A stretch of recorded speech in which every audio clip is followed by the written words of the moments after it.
Hello, one and all. This is my view of My Hero Academia, chapter 378, the story of how we all became heroes, part 4. And holy mother freaking god above, this chapter. Oh my god, this might have been the best chapter we've gotten in literal freaking years. The best chapter since the goddamn Dobby reveal. And this actually may have been better. This actually may have been better than the Dobby reveal. Because we not only got the return of Gentle, which we're all speculating about after last chapter, but the return of Lady Nagant, and her timing could not be any better. She literally just appeared for the first time in the anime, I think like last week. And I also just happened to get an argument with someone online a few days ago about whether or not she appeared in this fight, with them arguing, oh no, she was too badly injured when All For One blew her up, there's no way she'll return. And me arguing, she's a goddamn freaking sniper. She doesn't need to, run through the air, darting back and forth like she did in the Deku fight. All she needs to do is find one spot to wait and aim, and when she gets a chance, to take her shot and kill All For One. And admittedly, I was a bit wrong about that. I assumed that because All For One was the one that blew her up, that her big plan, her revenge would be to be actually at the battle against All For One's main body with Endeavor and Hawks in the mountains, and that she was, going to shoot him. A little bit off. Instead, she's on a rooftop, which is interesting because, I assume this was, something the police set up, something the government set up, so that she could aid in this fight, but there's no, police officers around her. There's no cops guarding her, so yeah, that's actually kind of interesting, because she's also wearing a hospital robe, so I think it's actually very likely that she just, broke out of her own hospital bed when she found out about this fight, went up to the roof, and just fired at Shigaraki with nobody telling her to do that. That'd be insane. That'd be utterly and completely insane, but I really hope that's the case. Oh, that'd be amazing. Anyway, though, the big headline of this chapter is former YouTuber takes down entire prison full of quirk-filled villains. Because, yeah, Gentle is the god-dang GOAT. Seriously, he is the greatest villain, the greatest hero, the greatest everything of all time. He took down an entire prison by himself. He was pretty badly beaten up afterwards, but still, he took on like 20, 50, 100 people all on his own without dying, and apparently without killing any of them.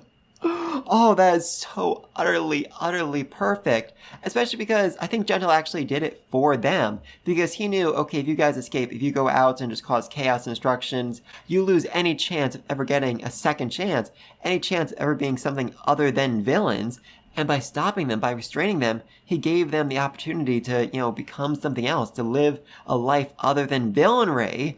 And this is also just finally, an example of Deku's philosophy working, because Deku believed for a very long time that villains can be saved. Anybody can be saved. And that was really, great in theory, but he had absolutely nothing to back that up on. Every time he's tried to redeem a villain, every time he's tried to understand a villain, it's ended very, very badly for him. But here we have a villain who listened to Deku's philosophy, who took it to heart and is now using what he learned to help others. He helped the prisoners, and now he wants to help, the rest of the world. And he does that by freaking stopping Yue from falling out of the sky. Holy mother of God above, seriously, I can't even begin to calculate how much weight he's holding up right now. That is insane. That is so utterly, utterly insane. I know he's being, boosted by Brava's quirk, but still, that is just so utterly, utterly broken. Though it is also a little bit concerning, because like I said, he's being boosted by Brava's quirk, and her quirk can only be used once a day, and only last a few minutes, so yeah, Deku is still on a timer here. He still needs to beat Shigaraki before Brava's quirk runs out, or they'll start falling again.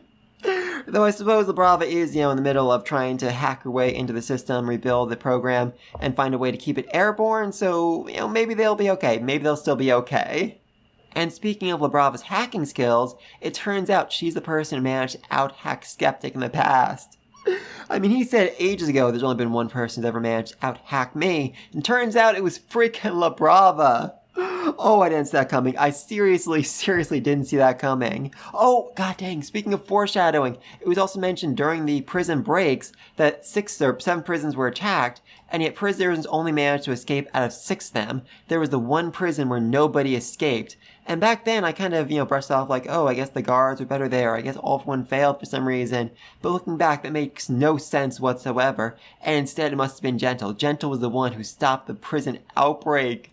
Seriously, such great foreshadowing here. I freaking love it. And as I was saying, Brava managed to hack into skeptic systems in the past and covered all of his ads with Optic Kitty. Because apparently Skeptic is just a very, very sloppy coder, and that does actually make a lot of sense. Skeptic is a genius. He is brilliant, and he types very, very quickly, but anyone who's ever programmed knows that typing fast is not the way to make good code. You need to type slow, you need to stop, you need to think about what you're doing, you need to think about how it's going to be used, you need to think about how it can be exploited, and Skeptic just really, really doesn't do that. So yeah, his system being hacked makes a lot of sense. And then they managed to arrest Skeptic. Huzzah! Seriously, that dude sucks. That dude seriously, seriously sucks. This series has a lot of really likable villains. Skeptic is not one of them at all, and I'm really hoping this is the end of his story in this series. Arrest him, throw him in jail, and let's never mention him again. Anyway, though, right then at the end of the chapter, we have this one weird panel of All Might's walking away from the command center where everything's going on. And that's true. He's not actually in any of these shots in the actual place, so where exactly did he go? I mean, I think it would make some sense if All for One was actually the one who, went to Lady Nagant and said, hey, we need backup, we need support, are you going to help us take down Shigaraki? And that's how she knew, where to fire, why to be up on the roof and all that. But I think if that was the case, then All Might should be, in the background of this scene, sitting on the air cooler, whatever it is that she's, right in front of. I think it would make a lot of sense. I think it would look absolutely great frame-wise, and yet that's not happening. So, yeah, where exactly did All Might go? I mean, the other big possibility is...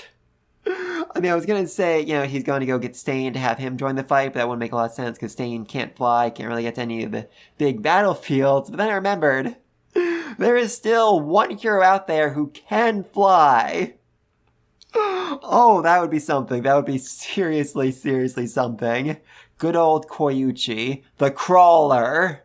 I mean, he's kind of still in America right now, but then again, Japan turned into an apocalyptic wasteland like 2 months ago. I kind of feel like that'd be enough to, get him to come home. I feel like that'd be enough to convince him, oh, I should probably go lend a helping hand, shouldn't I? Oh, I want to see that. I so badly want to see that, seriously. I mean, this whole last couple chapters has been the story of how we all became heroes. So, yeah, Koichi during that fight would make so much sense, especially if he showed up and freaking saved Aizawa. A Koichi-Aizawa team-up is something I need so badly in this finale, seriously. And for those of you who have no idea who Koichi is, go read freaking Vigilantes. It is so good. I freaking love it. It also actually explains, Kurogiri's backstory, which is something I feel is very necessary for this story, for explaining, Aizawa and President Mike's feelings for Kurogiri. Interesting. Very interesting. But anyway, though, please know anything down below. What did you think of the return of Gentle and freaking La Brava and Lady Nagant? Oh, I love it. I freaking love it. Who else do you think we're going to see? Who other villains get reformed? I mentioned before, we still have Stain out there somewhere, and holy mother of God above, I would absolutely love to see a Stain and Ida team up. Oh, that would be so fantastic. There's still Overhaul, who wants to, apologize to the boss, and I think if he actually wakes the boss up from the coma, the boss will say, hey, go stop the, apocalypse you kind of helped start. Oh yeah, that was another weird argument I got into recently. I said that Overhaul wanted to apologize to the boss, and the person responded with, no, you have dementia, stop taking drugs. Which was a very violent response, seriously. And I commented the literal chapter and page number where Overhaul said, please, I want to apologize to the boss, and the guy stopped responding, which, yeah, makes a lot of sense. How do you respond to that? Weird day, weird day. But anyway, though, please let me know what you think down below. And until next time, peace!